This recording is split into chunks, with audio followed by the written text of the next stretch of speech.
ঢাকায় হংকংয়ের কাছে ৩.৫ গোল হারার কষ্ট এখনও তাজা।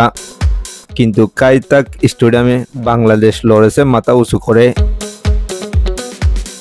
১০ জনের হংকংয়ের বিপক্ষে জিততে না পারলেও শেষ পর্যন্ত ১ পয়েন্ট নিয়েই মাঠ ছেড়েছে লাল সবুজের ছেলেরা।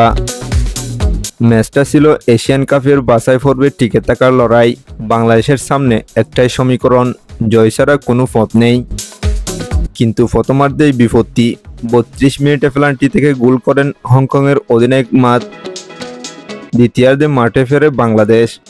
কোচ পরিবর্তন আনেন, ফাহামিদুল ও জামালকে নামিয়ে আক্রমণে বাড়ান গতি। ৭৩ মিনিটে দ্বিতীয় হলুদ কার্ড দেখে মাঠ ছাড়েন হংকংয়ের ডিফেন্ডার অলিভার বেঞ্জামিন। ১০ জনের হংকংয়ের বিপক্ষে সুযোগ আসে একের পর এক। ৮৪ মিনিটে অবশেষে গোল। বদলি খেলোয়াড় ফাহিমের নিখুঁত ক্রস থেকে বল পেয়ে ফাহামিদুল হেডে নামিয়ে দেন রাকিব হোসেনের কাছে। আর রাকিব অসাধারণ ফিনিশিং শটে গোল করেন।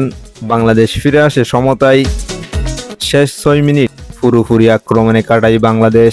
লম্বা তুরু, ক্রস, গোলের চেষ্টা সবই হয়েছে, কিন্তু শেষ পর্যন্ত জয়সূচক গোলটা আর আসেনি। ম্যাচ শেষে রাকিব হোসেন বলেছেন, আল্লাহর অশেষ রহমতে গোল করতে পেরেছি। গত ১৫ দিন আমরা অনেক কষ্ট করেছি, এটা সেই কষ্টের ফল। আমরা অনেক ভালো ফুটবল খেলেছি।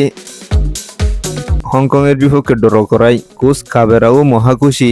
কোচ বলেছেন, আমরা সবাই একতাবদ্ধ পারফরমেন্স করছি, কিন্তু ৩ পয়েন্ট পাচ্ছি না।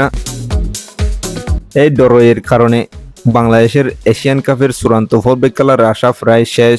ভারতের বিপক্ষে সিঙ্গাপুরের জয়ে সেই আশা পুরোপুরি নিভে গেছে। তবে শেষ পর্যন্ত দুর্দান্ত খেলেছে বাংলাদেশ, আর প্রমাণ করেছে বাংলাদেশ এখন আগের জায়গায় নেই।